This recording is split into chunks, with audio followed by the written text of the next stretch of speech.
Sa aming mga kababayan sa buong mundo.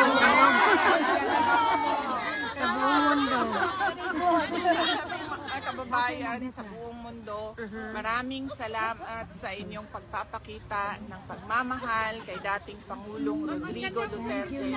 Maraming salamat sa inyong pagdarasal na siya ay maiuwi sa Davao City, Philippines at the soonest possible time.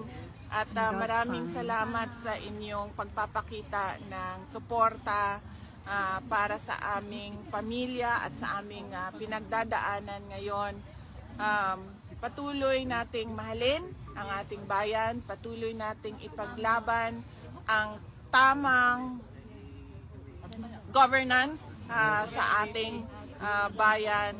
At kayo ay mag-ingat kung saan man kayo na parte sa mundo at lagi kayong magdasal. May God bless you all. Thank you.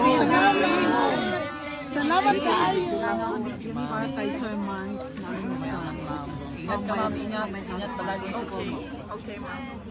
So, Ingat dito. Ma'am, lahat po, pila lang po lahat magpa-picture. Ayos lang tayo.